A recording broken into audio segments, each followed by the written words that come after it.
फैसल भाई, आपने कहा कि कुछ लोगों ने इक़्तिदार को तूल देने की कोशिश की। मैं इसमें ज़्यादा जाना ही नहीं चाह रहा क्योंकि हमारा ये टॉपिक नहीं है। हम बस आखिरी सवाल है इस बाबत कि पाकिस्तान में इक़्तिदार, अगर मैं इजमालन कह सकूँ, 2 शहरों में रहा, पिंडी में रहा, इस्लामाबाद में रहा। आपका इशारा किस शहर की तरफ है? बस इतना बताना चाहें तो बता दें, फिर हम आगे चलते हैं। ये एक ही शहर है। पाकिस्तान में इक़्तिदार 2 जगहों पर नहीं है, एक ही जगह पर है। ठीक। ये हर मुल्क की कुछ आयरनीज़ हैं, पाकिस्तान में हुकूमत एक ही है।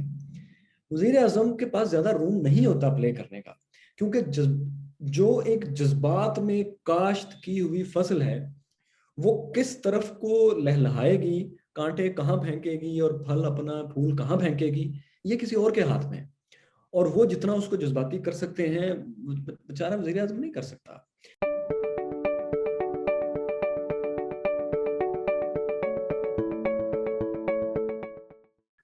खुशामदीद। आप देख रहे हैं व्यू पॉइंट और मेरा नाम है अब्बास।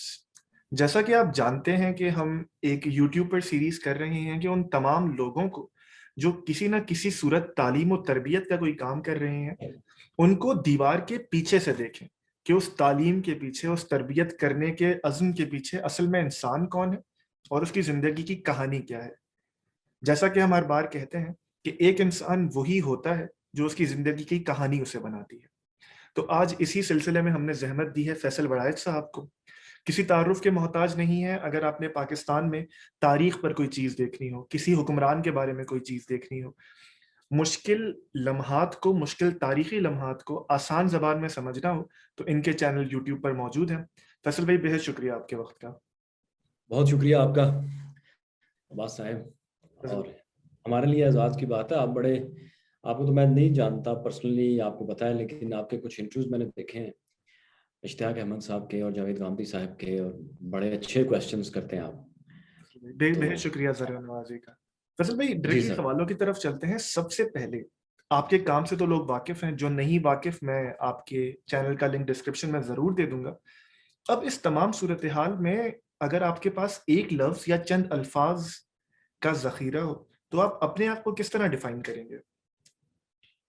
देखिए, मैं अपने आप को डिस्क्राइब करने वाला वैसे तो कौन होता हूँ, लोग करेंगे मैं क्या हूँ, लेकिन अगर मुझे कहा जाए तो मैं I want to be a true story teller. ठीक है। फैसल भाई, अब ना हम आपके बचपन की तरफ चलते हैं। आप जिस घर में पैदा हुए, क्योंकि वो उर्दू में कहता है ना कि वालिदैन आपकी पहली तालीमी दर्सगाह होते हैं। तो उस घर के बारे में मुझे ज़रा समझाइए कि वो घर किस तरह था? उसका माहौल कैसा था और आप किन हालात में बड़े हुए? मैं पैदा हुआ था उकाड़ा के करीब, फैसलाबाद रोड के ऊपर बंगला गुबेरा एक कस्बा है छोटा सा, उसके साथ गांव था मेरा, है बल्कि 34 जीडी, 34 जीडी। तो वो अंग्रेज के ज़माने की एक डिवीज़न थी पानी की, तो उस हिसाब से उन देहात के नंबर्स रखे जाते हैं 34, 35, 36। तो मेरा जो गांव था वो 34 जीडी था।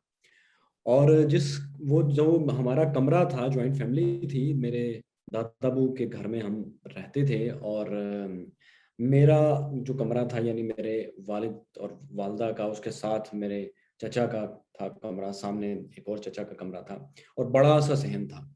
तो जो हमारा कमरा था वो सबसे बड़ा था, क्योंकि मेरे वालिद साहब बड़े थे सबसे, तो वो बड़ा कमरा उनके हिस्से में था। तो उसके ऊपर एक परछत्ती आप कह लें, एक शेल्फ जिसको आज बोलते हैं, वो शेल्फ, 2 शेल्फ्स थी ऊपर नीचे कंक्रीट की। तो वो किताबों से भरी हुई होती थी। मेरे दादाबू 50s से उर्दू डाइजेस्ट वगैरह, और बाद में जब सैयारा डाइजेस्ट आना शुरू हुआ और कौमी डाइजेस्ट आना शुरू हुआ, तो वो मंगवा लिया करते थे। वालिद साहब शोबे तिब से थे, उनकी भी कुछ किताबें थी, लेकिन दादाबू की ज़्यादा थी। तो वो मैंने जब होश संभाला ना, तो पहली याददाश्त, एक बच्चा चारपाई पर लेटा हुआ जब देखता है, तो उसको अपने सामने रोज किताबें नजर आती थी, काफी सारी। तो जब मैंने चलना शुरू किया, तो उसके नीचे ना वो रखी होती थी पेटी, आपको पता है हुँ। देहात में उसकी एक लोहे स्टील की एक पेटी होती है, उसके अंदर कपड़े रखते हैं। तो उसके ऊपर छोटी पेटी, तो चारपाई से बड़ी पेटी पर, उससे छोटी पेटी पर, उससे फिर शेल्फ तक पहुंच के मैं ऊपर से मैगजीन और रिसाले निकाल लिया करता था। और वहां से आज मुझे याद है कि अगर मैंने फिर जो बाद में देख के उसको समझा, केंथ एंडरसन और जिम कार्बेट वगैरह की शिकारियात पर जो कहानियां होती थी ना, उसकी पिक्चर्स बड़ी अच्छी होती थी, शेर की, भेड़िए की, बाज़ औक़ात शायद अजदहों के भी शिकार थे, मुझे if I am not wrong, इन दोनों के तो नहीं थे, ये तो शेर का ज्यादा शिकार करते थे सुंदरबन के जंगलों में। और इधर हिंदुस्तान में जब अंग्रेजों की हुकूमत थी तो उस दौर के शिकारियात के उनके वाकयात थे बहुत। तो वाकयात उस वक्त मैंने क्या पढ़ने थे, लेकिन वो सारी उसकी तस्वीर और जैसे वो ऊपर मचान बनाते हैं वो मैं उनको देखा करता था। तो ये देखते देखते मैं फिर बड़ा हुआ, ये मेरी इब्तदाई याददाश्तों में से एक है। फिर जब मैंने मुझे पढ़ना आ गया तो मैंने फिर उनको बहुत शौक को पढ़ा। और बल्कि आपको मजे की बात बताऊं, जी। उनमें से बहुत से मैगजीन अपने दादाबू के 50s के जो उस वक्त के छपे हुए थे और मेरे मेरे दादाबू ने संभाल के रखे, तो उनमें से कुछ अब भी मेरे पास मौजूद है। वो मैं संभाल के जब मैं 99 में लाहौर आया तो कुछ मैं साथ ले आया, कुछ इम्तदाद जमाना की नजर हो गए। फैसल भाई, इस सवाल में एक तशनगी रह गई, अगर मैं रिपीट कर सकूं, आपके वालिद और वालदा, जरा उनके बारे में मुझे कुछ तफसीली बताइए, और आपका उनसे रिश्ता किस तरह था, अगर आप वो भी मुझे बता सकें। वालिद साहब से तो एज एज यूजुअल जैसे हमारे यहाँ होता है रवायती तौर पर, वालिद साहब से तो बहुत डरते थे। अब भी उनका रोब बहुत ज्यादा है, और उनके सामने तो हम बात नहीं करते थे, बल्कि वो जब घर आते थे तो हम सब मुअद्दब हो जाते थे। अम्मी के साथ, माओ के साथ वही रवायती एक माँ बेटे का रिश्ता, लाड प्यार का, और जो भी हम हैं हम ठीक हैं, और माँ जो जो बात कह रही है वो हम हमारे लिए ठीक है, यानी वो जो जो कहेगी अमन्ना सदकना, और जो वो वही जो होता है रवायती, बड़ा एक जज्बाती सा रिलेशन है।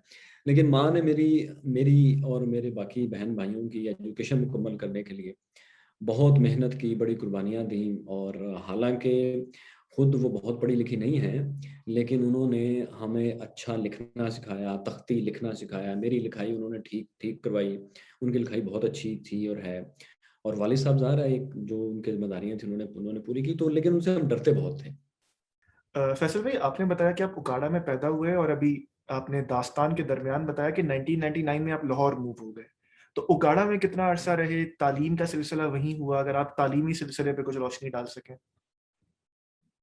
तालीम बस मैं को बहुत अच्छा स्टूडेंट शुरू से नहीं था, लेकिन मैट्रिक में मैं जाकर थोड़ा सा पढ़ने की तरफ ज़्यादा मायल हुआ।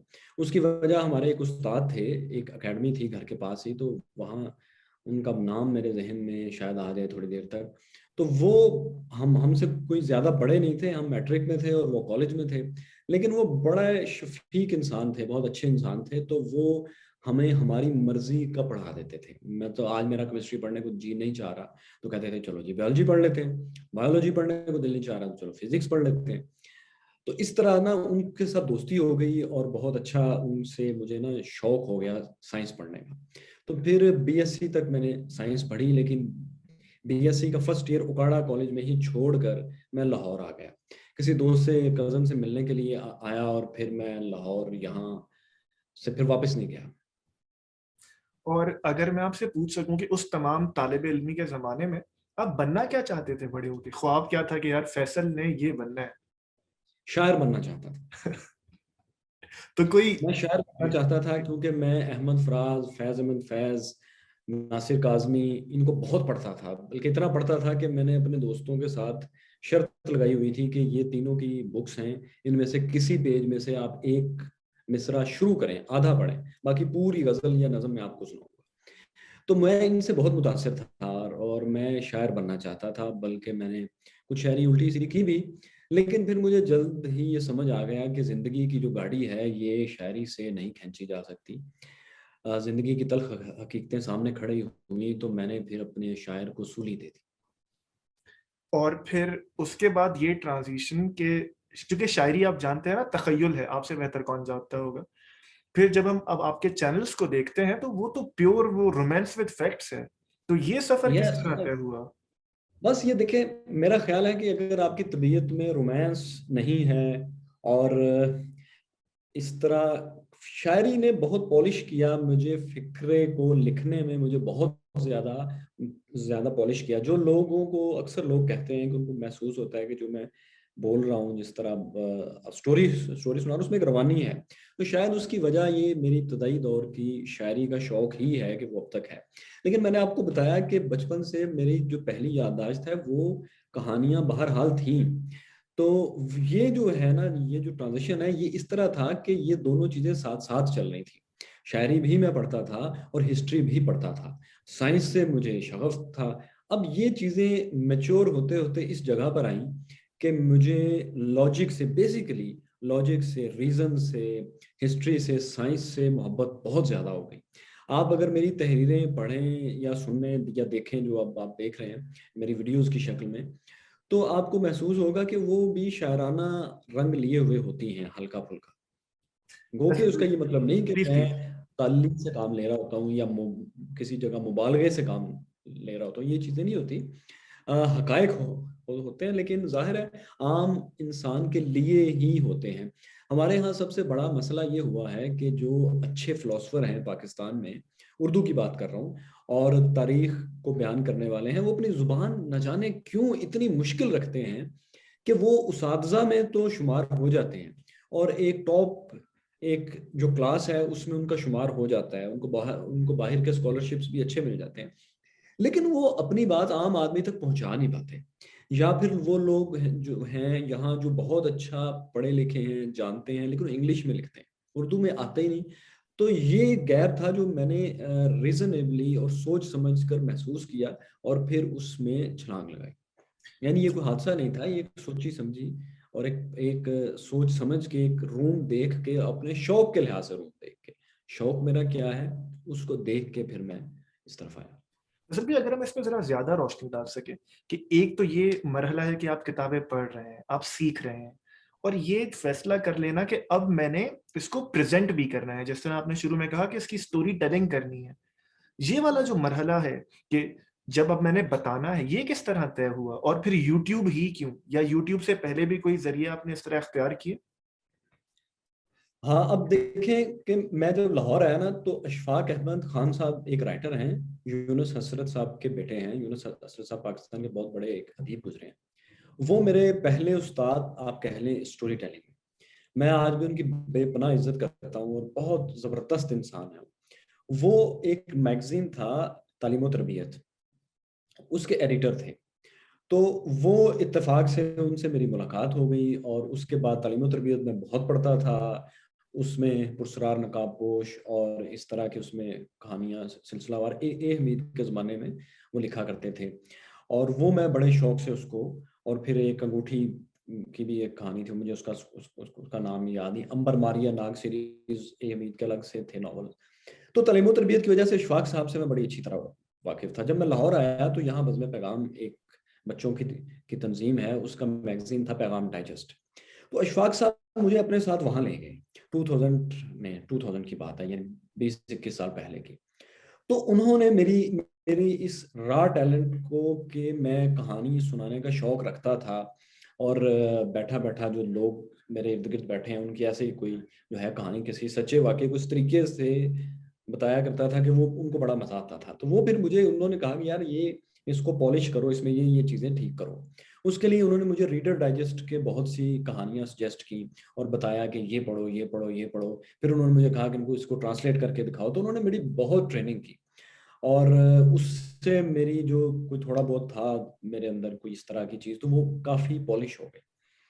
तो मैं उनका एहसानमंद हूँ, और वहाँ से फिर मुझे ये फ़ील हो गया कि यार ये जो है ना काम, ये वो काम है जो वो करेगा ज़िंदगी में, जो मैं करना चाहता हूँ। लेकिन उस वक़्त मुझे इसका कोई तरीका समझ नहीं आ रहा था कि इसको करना कैसे है।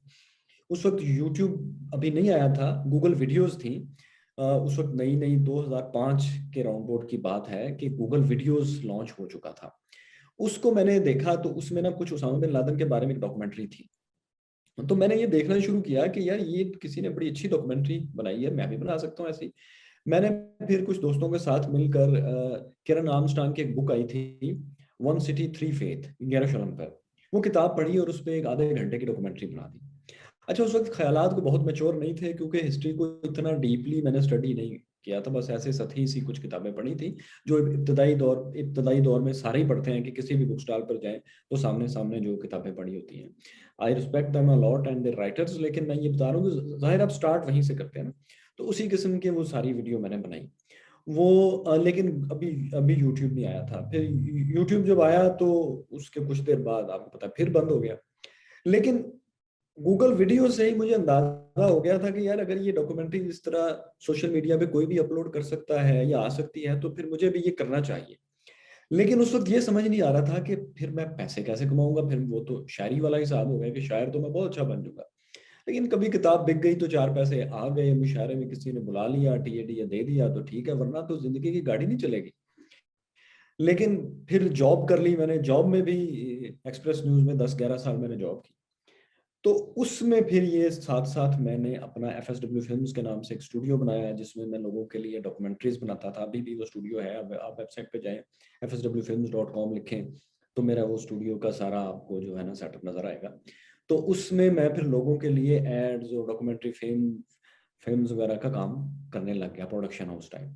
तो इस तरह मेरे ये लर्निंग का सारा सारा प्रोसेस था। और साथ साथ मैं पढ़ता रहा, नोट्स नोट्स लेता रहा, बहुत सी कहानियां लिख के रखी, उर्दू डाइजेस्ट के लिए भी लिखा, उन चीज़ों को सेव करता रहा, बहुत सी चीज़ें वैसे ही लिख के रखता रहा। इवन मैंने एक पूरी की पूरी फीचर फिल्म लिख के रखी हुई है कि जैसे ही मुझे मौका मिलेगा मैं इसको फिल्माऊंगा, इसको बनाऊंगा। तो वो फिर जैसे ही यूट्यूब दोबारा बहाल हुआ, तो मैंने फिर उस पर पहले बिग सोचो के नाम से FSW से, फिर हम दोस्तों ने, इमरान शफकत ने, अरसान उड़ाइच वगैरह ने मिल के, हम दोस्तों ने, हमने 999 कम्युनिकेशन के नाम से एक इदारा बनाया। उसमें हमने 3-4 और यूट्यूब चैनल लेके आए, देखो सुनो जानो भी वहीं से है। फिर मेरा वीलॉग, मैंने देखा कि बहुत से लोग ऐसे क्वेश्चंस करते हैं जिनको आप एक वीडियो में बात करते हुए स्टूडियो उसके बीच में अगर एक्सप्लेन करेंगे तो लोग बहुत बोर होंगे। तो लोग जो क्वेश्चन करते हैं उनका भी आंसर उनको मिलना चाहिए। तो उसके लिए फिर ये वीलॉग, तो ये एक सफर था जिसको मैंने मुख्तसरन आपके सामने रखा है। अब जरिए माश आपका यही है या इसके अलावा भी कुछ काम करते हैं, कोई बिजनेस या कोई जॉब? पहले तो आपको मैंने बताया कि मैं जॉब करता था, लेकिन अभी 3 साल से मैं कोई जॉब नहीं करता। मैं बस यही करता हूँ, I read and I know things. Game of thrones का जुमला याद होगा आपको, टिरियन लैनिस्टर का। तो मैं बस यही करता हूँ। वैसे भाई एक और चीज बताइए, देखिए अभी आपने गेम ऑफ थ्रोन्स की बात की ना, तो जाहिर है वो फिक्शन है और एक कहा जाए तो आला दर्जे का फिक्शन है। और जब हम आपके काम को देखते हैं तो वो नॉन फिक्शन, रियलिटी, हार्श। तो ये जो डिफरेंस है, और आपने खुद कहा कि जुमले की काट आपको करना आती है, लिखना आता है, तो कभी फिक्शन लिखने का, उस पर कुछ बात करने का, कोई कहानी बनाने का नहीं सोचा कि यूट्यूब पे जरा ये काम भी किया जाए? आप देखिए, जो दुनिया का बेहतरीन बेहतरीन लिटरेचर है ना, वो उन लोगों ने लिखा है जो हिस्ट्री से और साइंस से बहुत ज्यादा वाकिफ थे। अब गेम ऑफ थ्रोन तो एक चीज है ना, आपने भी जरूर देखी होगी, लेकिन आप देखेंगे जो George George R R Martin है जिसने ये लिखी है, उसने वाइल्ड कार्ड लिखी है, ठीक है। फिर उसने उसका एक और एक सीरीज है जो पूरी साइंस पर है। वाइल्ड कार्ड एक ऐसा सीन है, वाइल्ड कार्ड सीरीज जो उसकी है, जिसमें दुनिया एक जंग के नतीजे में खत्म हो चुकी है, और उसके बाद कुछ लोग बाकी हैं जो दुनिया में एक ऑर्डर कायम करने की कोशिश कर रहे हैं। बहुत शानदार चीज है। Even George R R Martin उसको अपना बेस्ट काम कहता है। वो song of ice and fire, जिसको लोग गेम ऑफ थ्रोन के नाम से, टीवी सीरीज के नाम से जानते हैं, वो बेसिकली सीरीज जो है song of ice and fire है। अच्छा, अब आप उसको पढ़ें या उसको देखें, आपको पता लगता है, अगर आपने मिडिवल यूरोप की हिस्ट्री पढ़ी है, तो बेसिकली वो ये जो कहानी कहानी बता रहा है ना, ये उस दौर के सच्चे वाकयात में से अखज की हुई है। तो कोई भी अच्छा फिक्शन राइटर ऐसा दुनिया में नहीं हो सकता। डैन ब्राउन को लो, आप ले लें, लॉस्ट सिंबल उसने लिखी है, डाविंची कोड है, ये सब अगर हिस्ट्री का बेपनाह इंफॉर्मेशन उस शख्स के पास ना हो और वो साथ साथ उसको अपडेट ना कर रहा हो, तो लिख ही नहीं सकता। इसलिए मैं नहीं समझता कि बहुत अच्छा फिक्शन और हिस्ट्री के बारे में नॉन फिक्शन जो है वो लिखना की सलाहियत में को बहुत ज्यादा फर्क है। अब मैंने क्यों नहीं लिखा, मैंने इसलिए फिक्शन के ऊपर मैंने आपको बताया, मैंने तो एक पूरी फिल्म लिख के रखी हुई है, और एक टीवी सीरीज का मैंने कई एपिसोड लिख ली हुई है। उसका भी नाम मैं नहीं बताना चाहूंगा, चले नाम आपको को बता देता हूँ। उसका नाम है चिकन गार्ड। बच्चों अच्छा। के लिए है वो, द चिकन गार्ड। वो कुछ देर में आएगी। चिकन गार्ड एक ऐसा, मैंने नाम इसलिए बताया कि इस नाम से कुछ भी रिवील नहीं हो सकता कि वो क्या है, लेकिन वो आएगी। तो मैं ये बता रहा हूँ कि लिखते हैं, लेकिन हर चीज में हिस्टोरिकल आपके जहन में एक पर्सपेक्टिव होता है।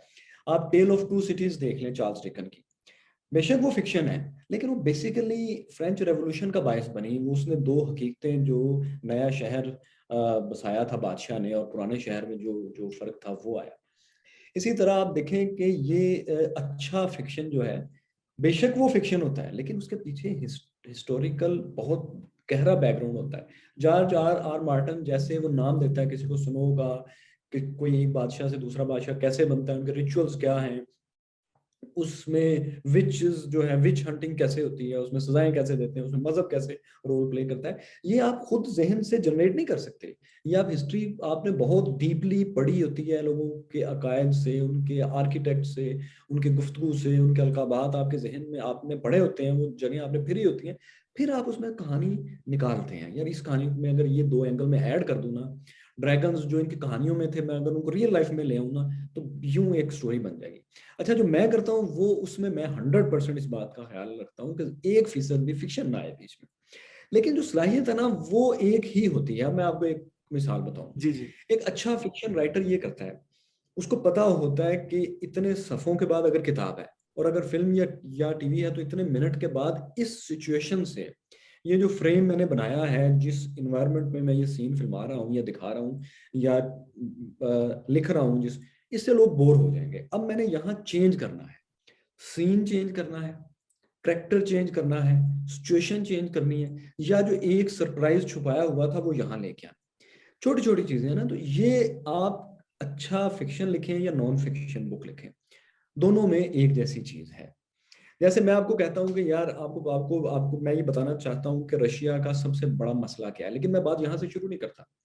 मैं आपको बताता हूँ कि यार जो प्यूटन है ना, प्यूटन जिंदगी में बड़ा खुश होता होगा कि इतना बड़ा मुल्क है मेरे पास, कि बड़े बड़े मुल्क भी हमला करते हैं तो वो मास्को तक पहुंचने से पहले ही थक जाते हैं, वापस चले जाते हैं, कितना खुश होगा। लेकिन आप जानते हैं, उसको रात को एक बात सोच के नींद नहीं आती कि कुदरत, अगर तूने मेरे ऊपर इतने पहाड़ दिए तो थोड़े से पहाड़ ये पोलैंड की साइड पर भी बना देते, मेरा एक नेचुरल डिफेंस तो होता। अब देखें, ये एक छोटा सा सरप्राइज है, लेकिन आपने नॉन फिक्शन में ही उसको ऐसी जगह पर आपने उसको बताया जहां वो अच्छा लगा। तो ये जो है ना, आर्ट एक ही है, आप बेशक नॉन फिक्शन पे हो या फिक्शन पे। फैसल भाई ये बताइए कि जब हम आपके काम को देखते हैं तो सियासत पे आप काम करते हैं, सियासी हकीकतों पे, पास्ट पे, आप तारीख पे काम करते हैं, आप साइंस पे काम करते हैं, तो इससे तासुर कम से कम मेरे जैसे एक आम शख्स देखने वाले को मिलता है कि आपकी रिसर्च बहुत है। तो कितनी किताबें आपने पढ़ रखी हैं, कितनी पढ़ रहे हैं, और इसे मैनेज किस तरह करते हैं?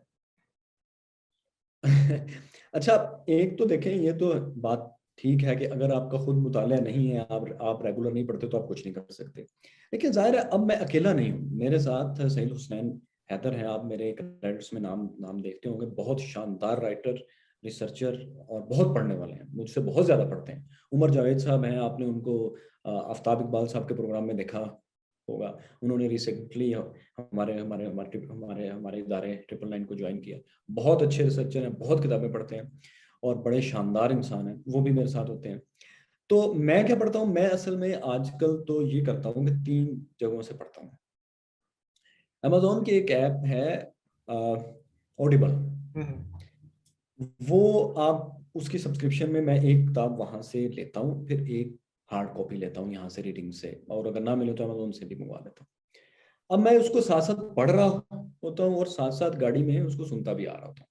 यानी ऑलमोस्ट, अगर आप honestly speaking, many people will don't believe that, we will not believe that, कि मैं एक किताब को ऑलमोस्ट 3 दफा पढ़ता हूँ। तो उसमें ये होता है कि लेकिन किताब वो जिसमें कुछ हो, तो हम्म। वो जो कुछ भी राइटर कहना चाह रहा होता है ना, वो लाइन अंडरलाइन में सुन के, उसको डिस्कशन करके सैयद हुसैन हैदर से और उमर जावेद से, तो काफी चीज मेरे जहन में मैच्योर हो चुकी होती है। फिर उसके बाद जब आप उसको लिखते हैं, तो आप ज्यादा क्लैरिटी से उसको लिखते हैं, और फिर आपने मुख्तलिफ सोर्सेज से और भी चीजें उसको पढ़ते हैं, चेक करते हैं, रिफाइन करते हैं, डिस्कस करते हैं। इसीलिए वीडियोस मेरी देर से आती हैं। जल्दी के चक्कर में मैं इसीलिए नहीं पढ़ता कि यार एक चीज जब तक पूरी तरह मैच्योर ना हो जाए, हर एंगल से डिस्कस ना हो जाए, और उसके बाद ये कि जब उसको आप इस तरह से बता सकें कि वो एक इल्मी बात ही लगे, वो ये ना लगे कि आप कोई अपने जज्बात बता रहे हैं। इल्मी बात होगी तो उसका असर होगा, एकेडमिक बात, लेकिन अच्छे अंदाज में। तो ये है, हम ये 3 लोग मिलकर काम करते हैं। असल में मैं आपकी बायोग्राफी पढ़ रहा था, तो आपने गालिबन मास कम्युनिकेशन में भी डिग्री हासिल कर रखी है। तो ये आप जानते हैं, मैं भी इससे कुछ वाकिफ हूँ, कि जब इंसान थोड़ा सा मशहूर होना शुरू करता है तो उसका बड़ा दिल करता है यार मेरी राय भी सामने आए।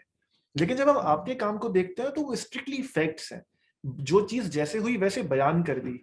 तो इस टेंडेंसी को कि यार अब इस पे ना मैंने अपनी राय देनी चाहिए, मुझे वो अंदर से अर्ज होता है ना, मैं फेमस हो गया हूँ भाई, फैसल बढ़ाया चो, मेरी कोई बात होनी चाहिए, मेरी मेरी बात की अहमियत है। उस अर्ज को रोक के रखा है, आखिर क्यों, और उसको रोकते कैसे हैं? बस ये रोकते हैं, मुझे नहीं लगता कि मुझे हर बात पे अपनी राय देनी चाहिए। पहली बात, ऑनेस्टली स्पीकिंग, मेरा नहीं ख्याल कि मैं कोई इतनी चीज हूं कि मुझे राय देनी चाहिए। क्योंकि डॉक्टर मुबारक से कुछ दिन पहले मेरी मुलाकात हुई, बड़े शफीक इंसान है, बहुत अच्छे इंसान है। वो राय दें तो उनका बनता है, ठीक है। वजाहत मसूद साहब हैं, वो राय दें, उनका बनता है। जो लोगों ने पूरी जिंदगियां एक चीज में खपा दी और उनके जहन में पूरी तारीख का, हालिया दौर का और इन डेप्थ बहुत ज्यादा इंफॉर्मेशन भी है और उसका अच्छा एनालिसिस करते हैं, वो दें तो बनता है। तो मेरा नहीं ख्याल कि इन लोगों की मौजूदगी में मेरा किसी ऐसी चीज के बारे में राय दूं। ट्विटर पर कभी कभी थोड़ा बहुत मैं करता हूँ, लेकिन अगर कोई पूछे तो फिर भी बात बात अपनी राय जरूर सामने रखता हूँ। लेकिन अब्बास साहब, एक छोटा सा प्रॉब्लम है पाकिस्तान हम्म। में। वो ये कि जज्बात इस कदर हाई हैं हर सेगमेंट ऑफ सोसाइटी के, कि आपको अपनी बात इल्मी हद तक ही लोग आपकी बात सुन लें तो बड़ी बात है। क्योंकि अगर आप जज्बात में अपनी राय देने पे आ जाएंगे ना, तो फिर वो आपकी सही बात जिसमें कोई राय नहीं है, लोग वो भी नहीं सुनेंगे। तो मेरा कंसर्न ये है कि यार इस कौम को, मेरे जो सोशल मीडिया जो होता है ना, इसका मुल्क जोग्राफिया ही नहीं होता, लिंग्विस्टिक के हिसाब से ये काम करता है ना। यानी अगर मैं उर्दू बोल रहा हूँ ना, तो ये मैं पाकिस्तान नहीं, ये उर्दू जहां भी समझी जाती है, ये उनके लिए बात हो रही है। तो मैं ये नहीं चाहता कि मेरा जो काम है ना, वो इस लिंग्विस्टिक बाउंड्री जो है ना उर्दू की, इसमें इस वजह से रिजेक्ट की जाए या कबूल की जाए कि मेरे नजरियात ये हैं। वो बात जो मैं कहना चाहता हूँ, वो मैं बगैर किसी जज्बात अपने शामिल किए अगर कह जाऊँ और लोग उसको पसंद कर ले, तो यही कामयाबी है। और मैं यही करना, फिलहाल तो यही करना चाहता हूँ। असल में मेरा एक और सवाल था, लेकिन उसको जरा स्किप करके हुए ना एक उसके बाद वाले सवाल पे जंप करते हैं। आपने कहा कि लोग राय को उस तरह तस्लीम नहीं करते पाकिस्तान में, ये जाहिर है, हम इंडोर बात भी करते रहते हैं। आपने हर चीज पे बात की, तारीख पे बात की, और आप जानते हैं ना कि लोगों के अलग अलग पर्सपेक्टिव्स हैं। कभी ऐसा हुआ कि कोई थ्रेट आ गया कि ये तुमने क्या बात कर दी, तुमने कारगिल पे फौज के खिलाफ क्यों बात कर दी, तुमने फला मजहबी ऑर्गेनाइजेशन के खिलाफ बेशक तारीखी हवाले से बात क्यों कर दी? थ्रेट्स आते हैं कोई? अब आते हैं, लेकिन वो इस तरह के हैं कि आपके ट्विटर मैसेजेस पे आएंगे, वो इस तरह करके फेसबुक पे आएंगे, एक वीडियो बना के सेंड कर देगा। तो अब उसको क्या करेंगे आप? ना उन लोगों को जानते हैं, ना वो सामने हैं, ना वो अपने सही आईडी पर हैं।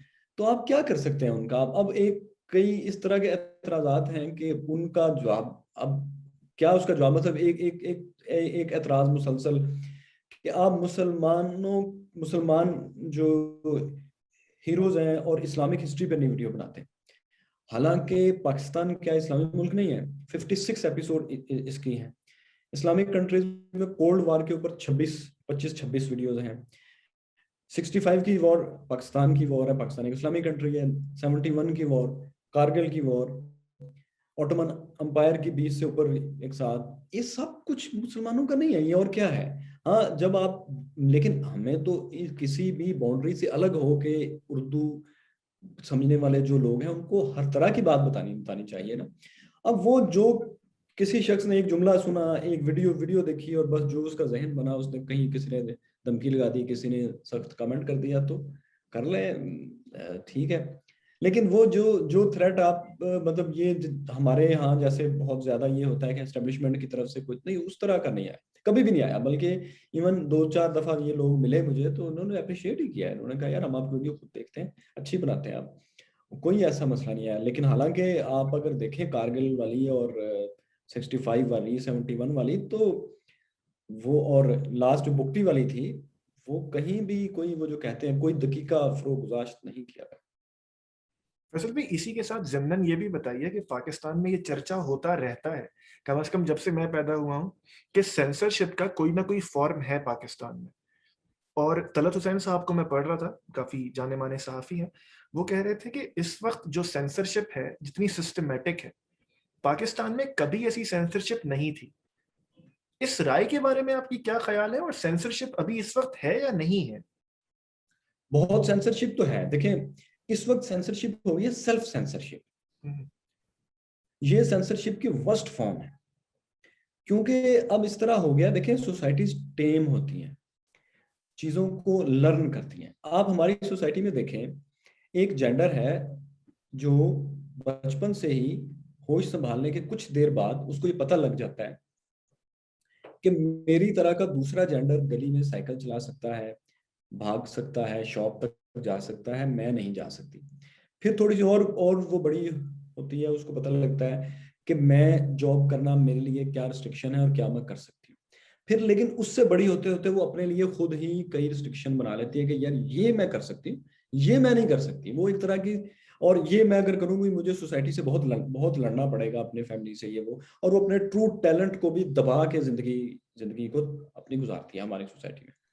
इसी तरह पूरे मुआशरे ने इंफॉर्मेशन के लिहाज से भी कुछ चीजों को लर्न कर लिया। अब वो ये नहीं करते कि कोई इनको फोन करके कहे कि आपने ये करना है, क्योंकि पिछले, खास तौर पे ये 7 साल में, 3 4 5 5 साल में तो इतनी खौफनाक सेंसरशिप हुई है। लोगों को निकाला गया है, तनख्वाहें बंद की गई हैं, बदनाम किया गया है, इतना कुछ किया गया है कि अब ज्यादातर लोगों ने सेल्फ सेंसरशिप कर ली है।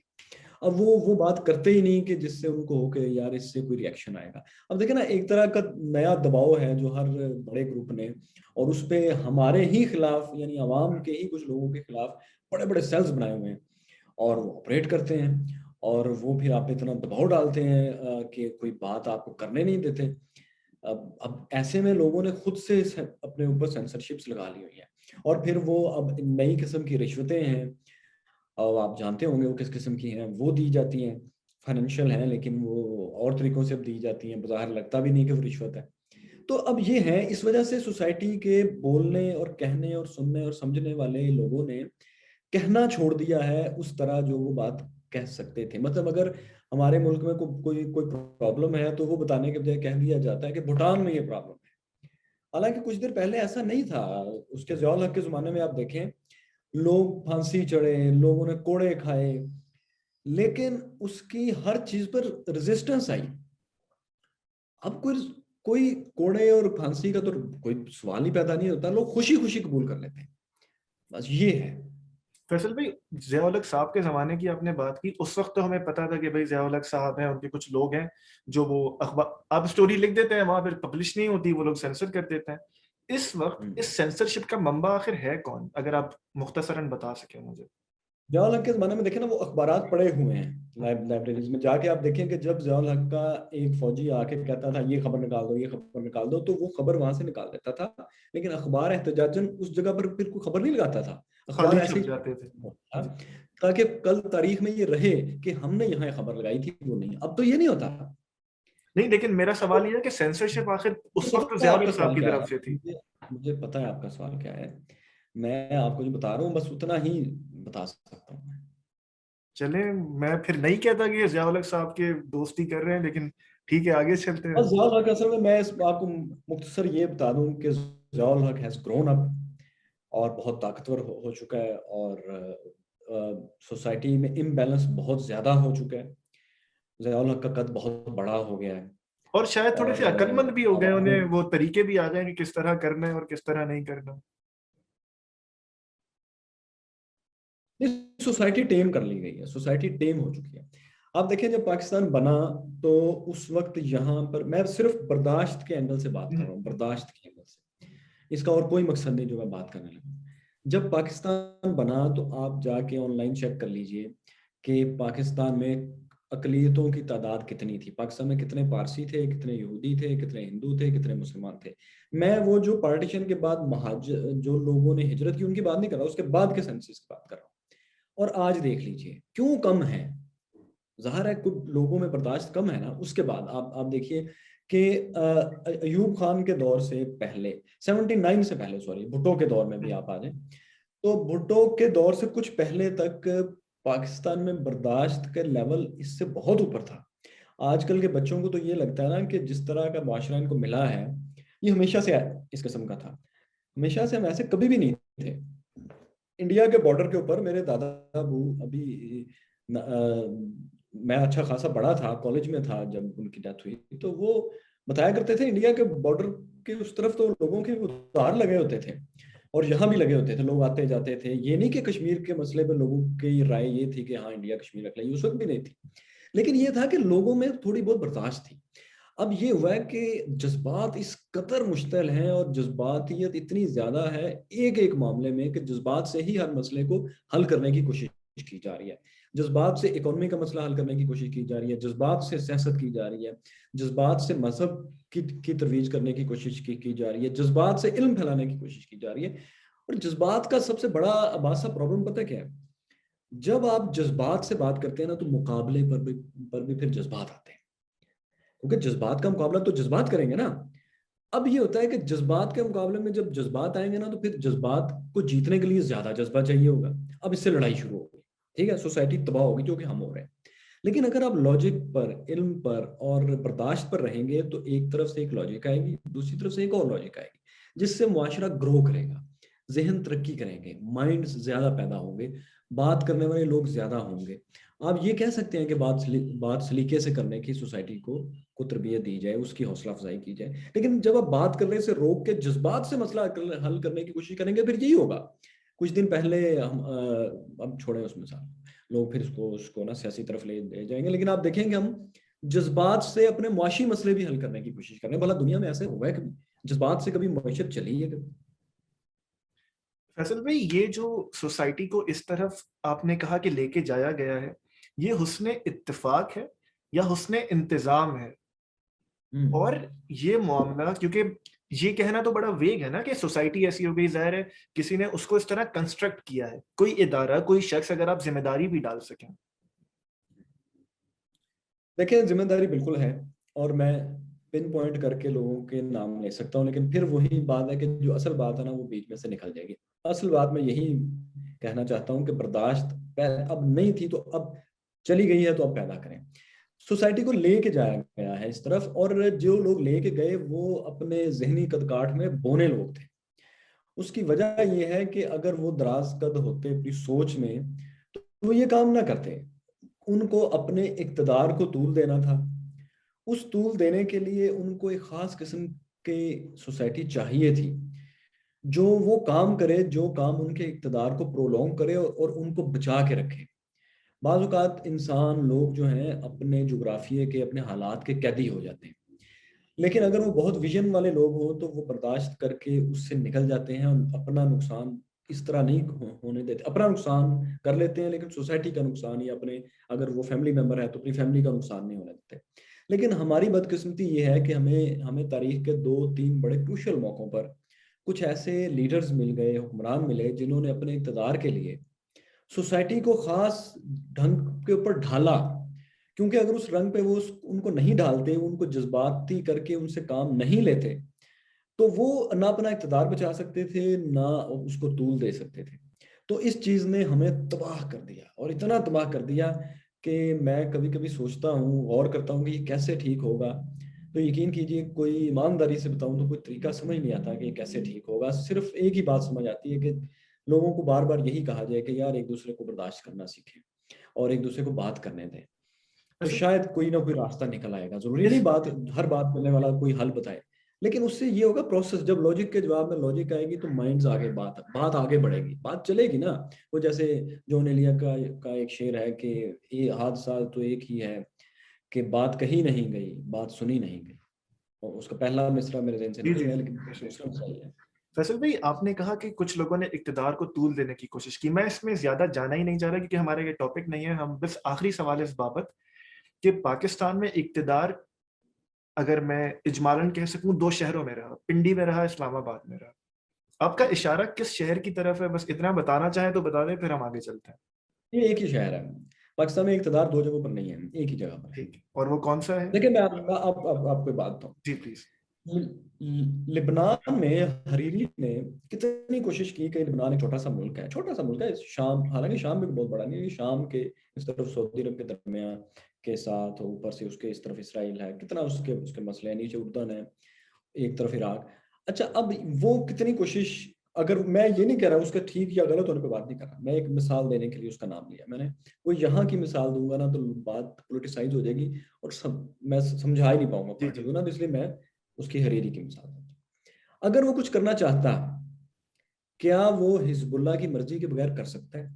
नहीं। नहीं कर सकता, क्योंकि हिजबुल्लाह वहां की एक एक ऐसी पावर है, डी डी डिजोरे नहीं डिफेक्टो पावर है ना। तो वो उनकी मर्जी के बगैर, बहुत स्पेस है, स्पेस लिमिटेड है, चेंज के लिए स्पेस आपको ज्यादा चाहिए होती है, तो वो नहीं कर सकता। सऊदी अरब में क्या अल शेख और जो वहां पर उलमा की इस्टेब्लिशमेंट है उसकी मर्जी के बगैर बादशाह बहुत दूर तक जा सकता है? नहीं जा सकता। बिन बाज की वफात के बाद अब कुछ वहां पर थोड़ा सा रूम बादशाह के पास आया।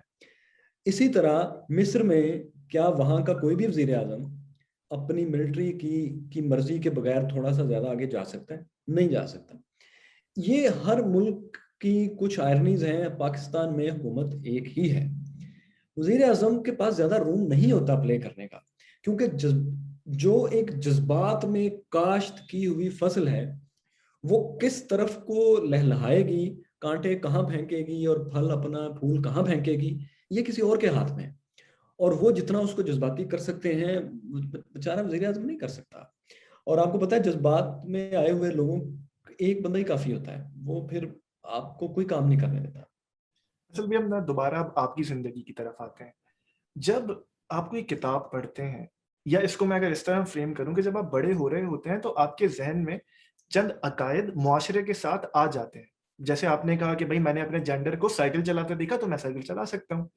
लेकिन जब इस लेवल तक इंसान किताबें पढ़ता है, तारीख का मुताला करता है, मजहब का मुताला करता है, तो उसके अपने जहनी बुत भी टूटना शुरू होते हैं। तो क्या आपके जहन में ऐसे कोई बुत थे जो टूटे? और वो बड़ा तकलीफ दह मरहला होना चाहिए मेरे ख्याल में, उससे आप अगर किस तरह निकले? अब देखें, पहले तो जब आप जिंदगी में आंख खोलते हैं तो आपके इर्द गिर्द जो माहौल होता है आप उसी को एक्सेप्ट करते हैं। हम्म। आप ज़ाहिर है आपके वालिद, आपके वालदा, आपके बहन भाई, दाएं बाएं मोहल्ले में, मस्जिद में, और मेरी सारी फैमिली का ताल्लुक जमात इस्लामी से था। और मेरे मेरे वालिद साहब, वालदा, मेरे चचा, मेरे ताया, और मेरे किसी हद तक मेरे दादा अबू भी। फिर हमारे मोहल्ले में इर्द गिर्द वो दौर था ना ज़ियाउल हक का, तो जमात इस्लामी बड़ी स्ट्रांग थी उस दौर में। और वैसे भी इर्द गिर्द बहुत ज़्यादा था, सैयद मौदूदी की बुक्स थी बहुत। मेरे ऑलमोस्ट बचपन में ही मैट्रिक तक की तमाम उनकी, ऑलमोस्ट तमाम तो नहीं, उनकी बहुत किताबें, लेकिन उनकी मशहूर किताबें जो थी, अल जहाद फी सबिलिल्लाह, पर्दा, खिलाफत मलूकिया, तफहीमुल कुरान, और इसी तरह एक मुश्किल किताब समझी जाती थी, मुझे जहन में उसका भी नाम आ जाएगा, वो भी मैंने पढ़ी, तनकीहात, वो भी मैंने पढ़ी, ये सारी मैंने पढ़ी। लेकिन जाहिर है वो तारीख का और सूरत हाल का एक पर्सपेक्टिव था। उसके बाद फिर मैंने थोड़ा सा बड़ा हुआ तो अहले हदीस के मकतबा फ़िक्र की बहुत किताबें पढ़ी। उस ज़माने में आपको पता होगा कि सऊदी अरब ठीक ठाक फंडिंग करता था, और बहुत किताबें भी छपती थी, मदारस भी बनते थे।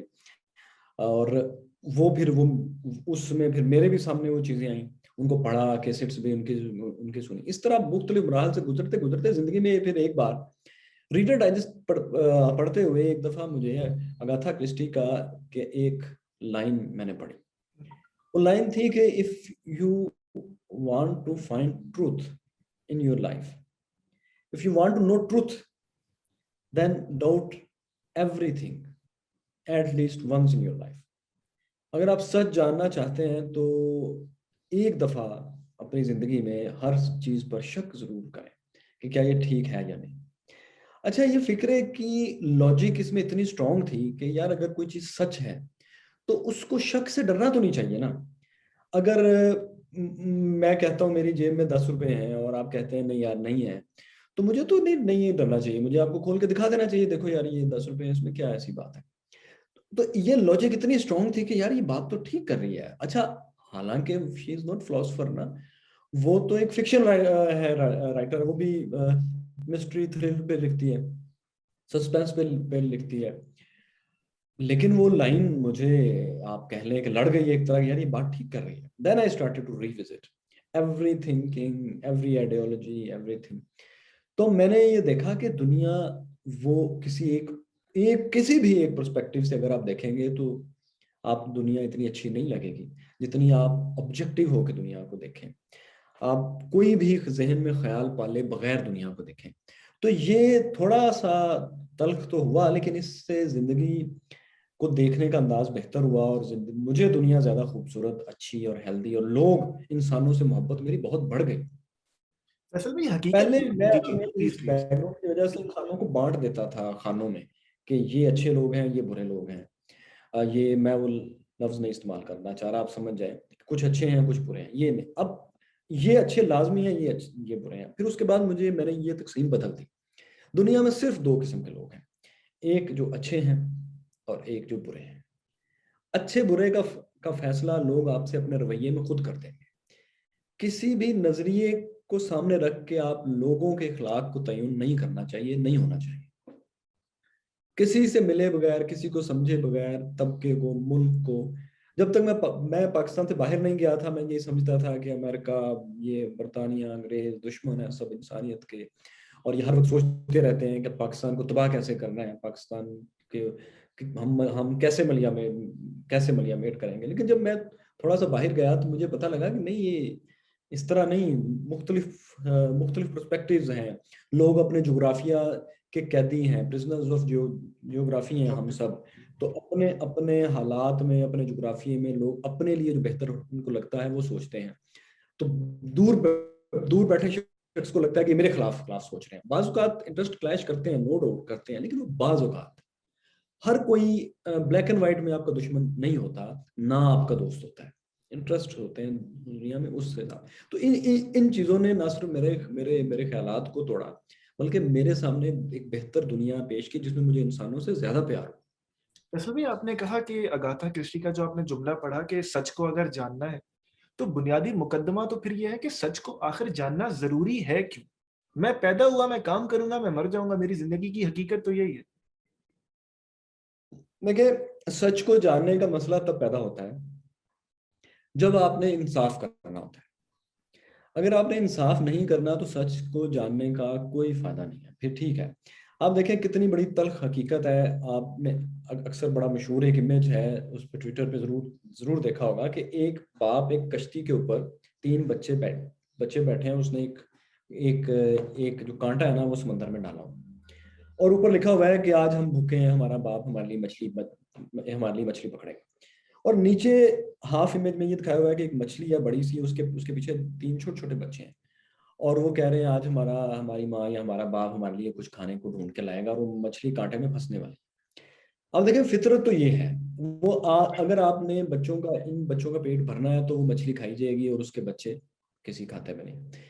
फितरत ये है कि एक बड़ी मछली छोटी मछली को खाएगी। फितरत ये है कि शेर और भेड़िया जो है, एक शेर जो है वो हिरन के मासूम बच्चे को चीर फाड़ देगा। ये फितरत है।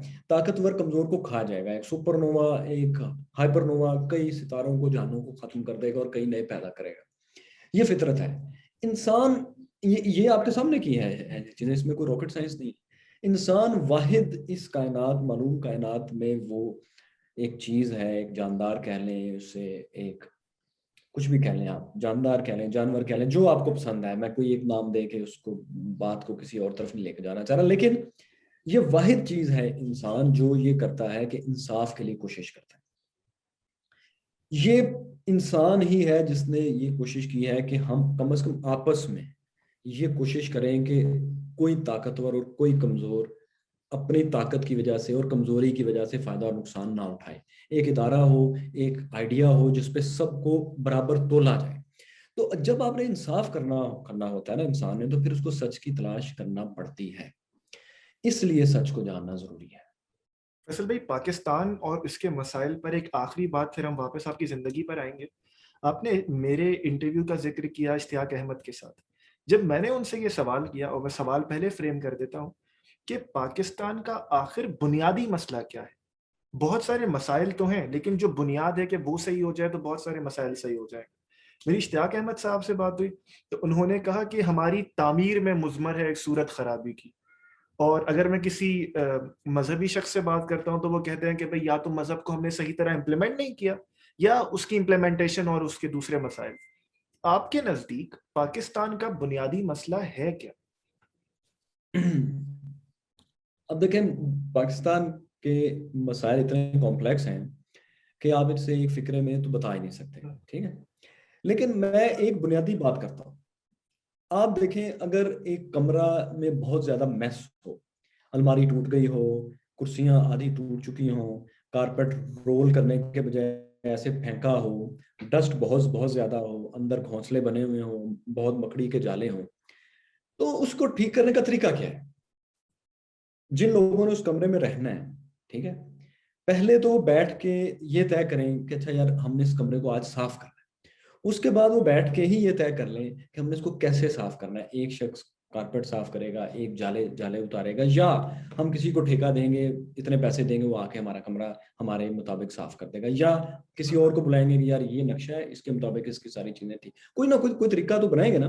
लेकिन at the bottom of this जो चीज है वो ये है कि वो लोग जिन्होंने इस कमरे में रहना है वो बैठ के कोई फैसला करेंगे, या उनमें से कोई एक शख्स बहुत कुर्बानी देगा, बाकी वेले बैठे होंगे और वो आराम से पूरा कमरा साफ कर देगा। इसके अलावा कोई सूरत है? नहीं। मुझे बताइए। नहीं। इसके अलावा कुछ? अच्छा, अच्छा, आप गौर करें इन सब में, अगर एक शख्स सेक्रीफाइस करके उसको कर भी दे और बाकी जो लोग हैं वो उसके बाद फिर उसको उसी तरह गंदा रखें, तो एक शख्स की कुर्बानी बहुत ज्यादा देर तक उस कमरे को साफ नहीं रख सकती, उसको इन ऑर्डर नहीं कर सकती, दूसरे अल्फाज में। अब आप इसको मुल्क पे ले जाएं। मसला यह है कि हमारे मुल्क को इन ऑर्डर चलाने के लिए भी एक जगह है जहां हम लोग बैठकर फैसला करते हैं, जिसको हम पार्लियामेंट कहते हैं। अच्छा, वहां फैसले होने चाहिए लॉजिक से, गपशप से, बातचीत करके, किसी एक नुक्ते पर पहुंचकर, जहां सारे मुत्फिक हों, जो रीजनेबल बात हो, लॉजिकल बात हो, उस पर अमल करके आप मुल्क को आगे लेके जाएंगे। आज लेके जाएं, या 100 साल बाद लेके जाएं, या 10 साल बाद लेके जाएं, या काश पहले ले गए होते। लेकिन हमने ये नहीं किया। पाकिस्तान बनने से भी पहले हमने एक दो नंबरी शुरू कर दी। वो ये कि सेकेंड वर्ल्ड वॉर के बाद दुनिया में वर्ल्ड ऑर्डर ही बदल गया। हम्म। जो सदियों से दुनिया की सुपर पावर था, ब्रिटिश ब्रिटिश एम्पायर जो थी, वो खत्म हो गई। अब दुनिया की नई सुपर पावर आई, नया वर्ल्ड ऑर्डर आया और नई कोल्ड वॉर आई, जिसमें एक तरफ सोवियत रूस था और एक तरफ अमेरिका था, ठीक है। अब कॉलोनियल दौर जब खत्म हो रहा था तो जंग भी वो हार गए बुरी तरह, तो अब उनको दुनिया से बोरिया बिस्तर सब कुछ समेटना पड़ा। उसके नतीजे में दुनिया में बहुत सी जुग्राफियाई तब्दीलियां आई, जिसमें हिंदुस्तान की आज़ादी भी शामिल थी और भी बेशुमार ममालिक थे। आपको पता है कॉलोनियल दौर उस वक्त अपना बोरिया बिस्तर समेटते समेटते 1970 तक पूरा वो खत्म हो गया। अच्छा, 70 के कुछ साल बाद तक, लेकिन 70 की दहाई में सब बोरिया बिस्तर लपेट के चले गए। अब ये तो था एक जियोग्राफिकल इवेंट, एक ऐसा इवेंट जो दुनिया के बदलते हालात के साथ आया, जिससे हमने एक फायदा उठाया और मुसलमानों के लिए कायदे आजम ने अलग वतन लेने की कोशिश की, जिसमें वो कामयाब हुए। लेकिन इसमें सबसे बड़ा factor post second world war के जो चेंजेस थी वो थी। लेकिन हमने इसको फौरन जाके नथी किया जज्बात के साथ। अब पहले दिन ही वो रियासत जो मेरा ख्याल है कि उसकी जो जरूरत थी वो एक लॉजिकल जरूरत थी, लेकिन उसको मुंसलिक कर दिया गया जज्बात के साथ। तो उसके बाद हम कोई फैसला भी लॉजिकल बुनियादों पर नहीं ले सके कि हमारे इंटरनेशनल रिलेशन क्या होंगे। अच्छा, इंटरनेशनल रिलेशन सबसे पहले तो आपके अपने हमसायों के साथ होंगे। अफगानिस्तान ने ड्यूरल लाइन के बाद बायस आपको तस्लीम ही नहीं किया। इस तरफ के हमसाये को आपने दुश्मन करार देना शुरू कर दिया। वो कि बाबाई कौम ने ये नहीं कहा, लेकिन हमारे हमारे कुछ और लोगों ने ये बातें शुरू की और फिर इस हद तक ले गए कि उसके बाद फिर आपको पता जंगें हुई और वहां से भी कुछ इस किस्म का आया रिएक्शन। तो और आपका हमसाया कौन था? चीन से तो आपको इतना सा बॉर्डर बॉर्डर लगता है, और एक तरफ तरफ समंदर है। ईरान में उस वक्त बादशाहत थी, उससे आपके ताल्लुकात इतने खराब नहीं थे, ठीक थे। दो सबसे बड़े जो हमसाए थे, यानी आपके जुग्राफियाई हमसाए थे, वजारत खारजा भी आपने उनसे जज्बात के जरिए चलाने पे मजबूर हो गए। ऐसे में एक बड़ी लीडरशिप चाहिए थी जो दिल पे पत्थर रखे और सख्त फैसले करे और पाकिस्तानी कौम को इस जज्बात के सैलाब में बहने से बचाए। लेकिन उल्टा काम किया गया, इनको जज्बात के रोह में बहाया गया और कुछ लोगों ने फिर इख्तिदार पे कब्जे किए, फिर उसको तूल देने के लिए उन्होंने नफरतें पैदा की, फिर उन्होंने अपनी मशत के लिए ये नफरतें पैदा की। उसके बाद भुट्टो ने भी इसी सिलसिले को और तेज किया, उसने इस नफरत को दो आतशा किया। उसके बाद ज़ियाउल हक साहब ने रही सही कसर उन्होंने पूरी कर दी। तो ये जो थी ना जज्बात में पूरी कौम को इस्तेमाल करना कुछ लोगों का अपने मकासद के लिए, यहाँ से बुनियादी खराबी है। और ये इतनी खराबी है कि अब ये मुझे नहीं पता कब ठीक हो। असल में इसी पूरे मरहले पर अगर जब तारीख पे मैं एक अदना से तालिब इल्म के तौर पे नजर डालता हूँ, तो जब आप ये बात कर रहे थे तो मुझे हबीब जालिब मेरे जहन में आए कि किसी जगह वो ये कहते हैं कि तुझसे पहले जो शख्स यहाँ तख्त नशी था, उसको अपने खुदा होने पे इतना ही यकीन था। फिर वो भुट्टो तो साहब के लिए कोशिश करते रहे, फिर उन्होंने कहा लड़काने चलो वरना थाने चलो। फिर वो हम्म। बीबी के लिए कोशिश करते रहे, फिर उनकी पॉलिसीज को देख के खिलाफ हो गए। तो इस तरह के उसूल पे खड़े रहने वाले शख्स या अशखास हमें पहले तो दिखते हैं, अब कोई नजर आता है आपको? देखें, मैंने आपको बताया कि सोसाइटी टेम हो गई है।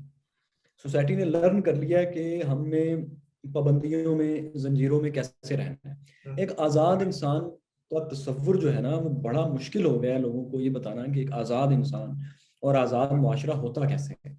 अब देखिए, पाकिस्तान में 3 तबके हैं जिनके पास ताकत है, जो इस सोसाइटी को गवर्न करते हैं, हु रूल अस। एक मुजावर हैं जिनके हाथों में लोगों के जहन है।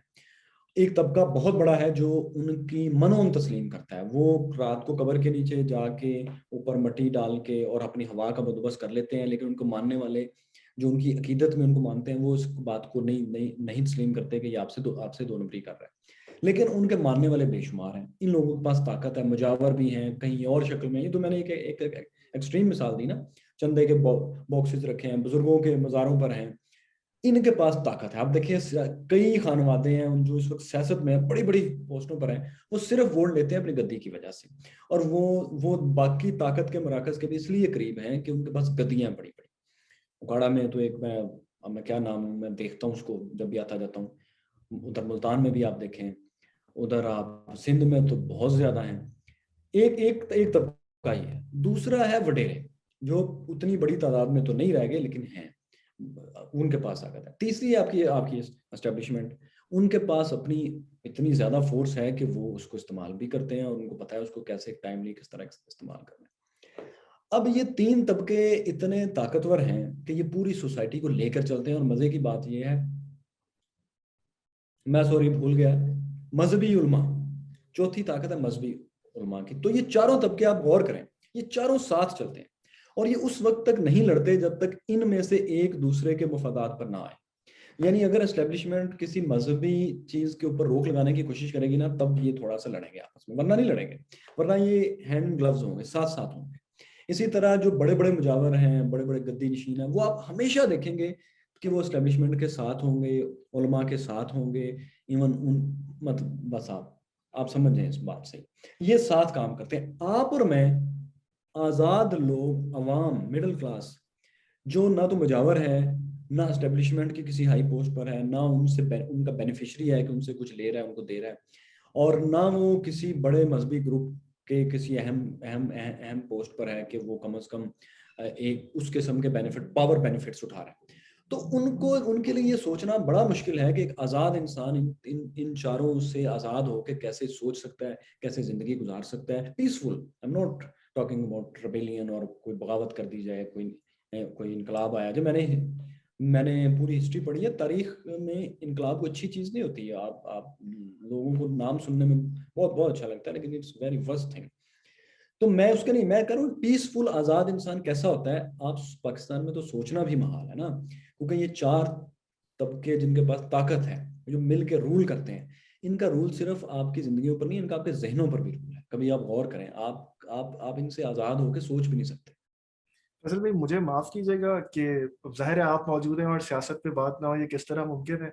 असल हमने आपकी जिंदगी की कहानी शुरू की थी और हम पता नहीं कहाँ चले गए, आपकी जिंदगी पे वापस आते मेरी जिंदगी क्या है अभी, आप हैं। उसी पे, मैं असल में कुछ ज्यादा रिग्रेट्स है कोई जिंदगी में? नहीं, कोई ऐसा खास नहीं जो मेरा इस वक्त फौरन टॉप ऑफ द माइंड हो। ऐसा कोई रिग्रेट रिग्रेट नहीं है मेरे पास। असल में रोते हैं कभी जिंदगी में, कभी दिल भर आता है, कभी आंखों पे नमी आ जाती है? नहीं, कोई ऐसा नहीं, ऐसी कोई बात नहीं। बस मैंने आपको बताऊं कि लास्ट टाइम जब एपीएस का हम्म। सान्या हुआ था, तो कई दिन मैं बड़ा आपदीदा रहा, बड़ा गमजदा रहा, इवन रोता भी रहा। कि यार ये बच्चों के साथ क्या हो गया, कौन लोग हैं ये कैसे हो गया। और इस तरह कभी कभी रोता तो नहीं, खैर दुखी हो जाता हूँ कि यार ये पाकिस्तान में कब एक आज़ाद माशरा जिसमें हर शख्स आकर आज़ादी महसूस करे, एक मजहबी इंसान, वो चाहे जिस फिरके से हो, चाहे जिस मसलक से हो, चाहे किस सियासी जमात से हो, वो खुल के हंस सकेगा, बात कर सकेगा, और लोग एक दूसरे को इस तरह पहचानेंगे कि ये एक इंसान है, इसको गले लगाया जाए, इसके साथ बात की जाए, अगर इससे बनती है तो इससे दोस्ती की जाए, नहीं बनती तो ना की जाए। लेकिन ये माशरा पता नहीं कब आएगा। तो जैसे जैसे मेरी उम्र बढ़ रही है, तो ये मुझे चूंकि इसकी कोई सिल्वर लाइनिंग इसमें नजर नहीं आ रही, टनल के आखिरी सिरे पर जो एक रोशनी होती है वो अभी तक नजर नहीं आ रही, तो जिसलिए फिर मुझे कभी कभी अफसुर्दा हो जाता हूँ मैं, क्योंकि मेरा वतन यही है, मैं यहीं यहीं पैदा हुआ हूँ, यहीं रहूंगा, यहीं हो सकता है फ्यूचर का कौन कौन जानता है क्या हो, लेकिन बहरहाल अभी तक तो यही सूरत हाल है। तो मैं तो ये चाहता हूँ ना कि ये ठीक हो, तो जब मुझे कोई सूरत नजर नहीं आती तो फिर थोड़ी सी मायूसी होती असल में जब मायूस होते हैं इस तमाम चीज को देख के, या जिंदगी में भी अपनी भी कुछ इनसिक्योरिटीज होती है ना इंसान की, तो उस वक्त दिल की बातें किससे करते हैं? है। सच पूछे तो किसी से नहीं करता, मेरा ख्याल है किसी से नहीं करनी चाहिए। ऐसा जो क्यों? आप एक्चुअल में सोचते हैं वो आपको किसी से बात नहीं कर सकते। ये एक ऐसी दुनिया है कि जहाँ आपके मुंह से बात निकली और उसके बाद फिर वो आपकी नहीं रहती। जैसे फिल्टर्स है ना, आपने देखा स्मार्टफोन में आजकल फिल्टर्स हैं जो आपकी असल शक्ल को बहुत अच्छा बना देते हैं, या बुरा भी आप चाहें तो उन्हीं फिल्टर्स की मदद से उसको बुरा भी आप बना सकते हैं। तो बात जब आप कह देते हैं ना, तो लोग लोग जितने लोग हैं ये उतने फिल्टर हैं। वो बस फिर जब बात आगे जाती है, हर फिल्टर से गुजरती गुजरती आखिर में आपकी बात बचती नहीं है, लेकिन आपकी जात बच जाती है। बात आपकी जात से जुड़ी रहती है, लेकिन वो बात आपकी होती नहीं है। इसलिए बहुत दिल की बात, ओपिनियन की बात, जैसे आपने कहा ना, मैं उसमें वीडियोस में नहीं करता। ऑनेस्टली स्पीकिंग मैं आम जिंदगी में भी लोगों से नहीं करता जो मेरे दिल में होता है। ये असल में इसका मतलब ये नहीं कि मैं कोई और बात करता हूँ, मैं वो बात करता ही नहीं। यानी ये नहीं कि मेरे दिल में कुछ है और मैं ऊपर से कुछ कह दूंगा, मैं वो करता ही नहीं जो मैं नहीं करना चाहता। जितनी बातें मैंने आपसे ये की हैं ये मैं करना चाहता हूँ, और जो मैं नहीं करना चाहता मैं आपको आपको साफ इनकार कर दूंगा, जी और जी उम्मीद है आपको जी, इनकार कर बिल्कुल दूंगा। आपका हक है। फैसल भाई, चंद आखिरी सवालात। मुझे ये बताइए कि इस दायरे फानी में से सब ने कूच करना है। एक दिन आएगा कि आप नहीं होंगे इस दुनिया में। तो आप क्या चाहते हैं कि ये दुनिया, या चले दुनिया को छोड़िए, आपके चाहने वाले, आपके घर वाले किस तरह याद करें आपको?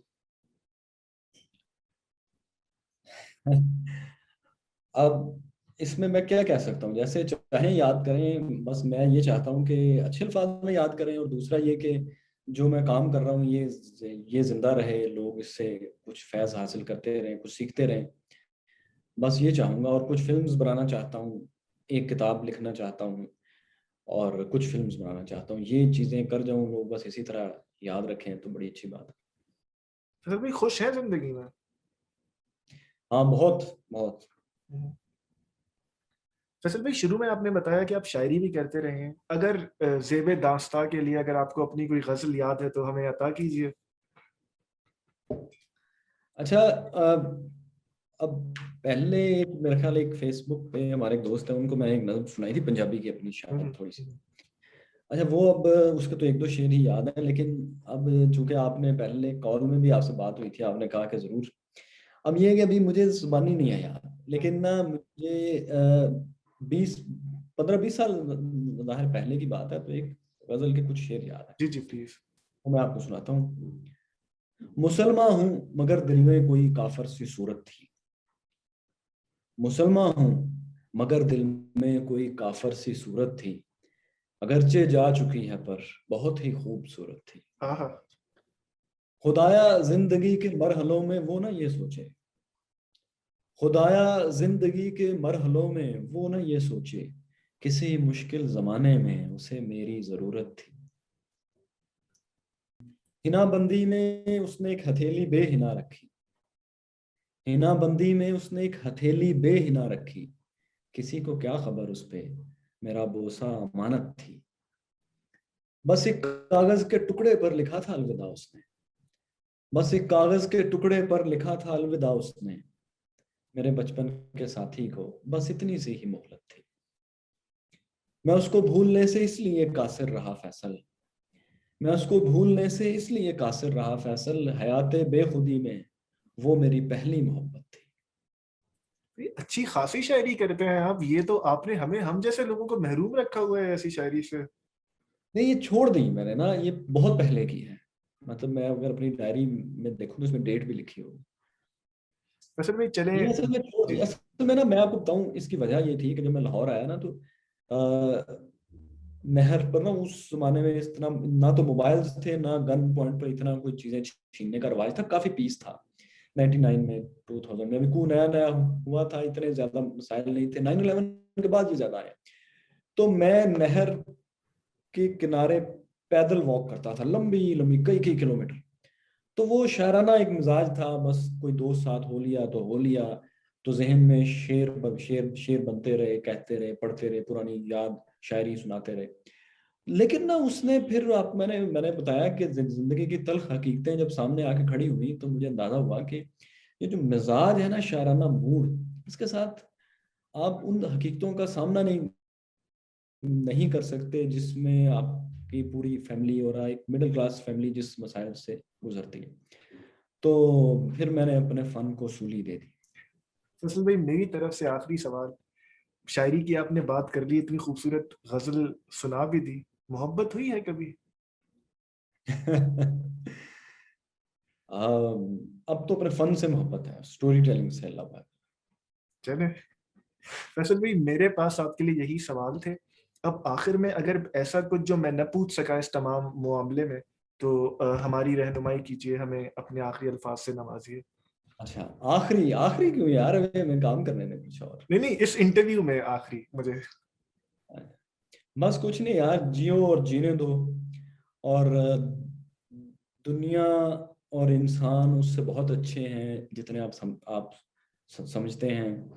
अगर आपको दुनिया के बारे में आपका कोई भी व्यू पॉइंट है, जो शख्स आपको बहुत बुरा भी लगता है, कभी उसके साथ आमने सामने हो चंद सेकंड के लिए, चंद मिनट के लिए, तो आपको पता लगेगा कि उस इंसान के अंदर भी एक खूबसूरत इंसान है।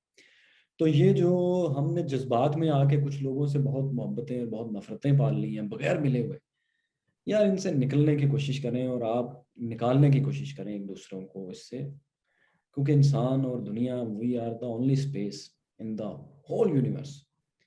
तो लेट्स एम्ब्रेस इट। फैसल भाई, बेहद शुक्रिया आपके वक्त का, बेहद शुक्रिया। Thank you.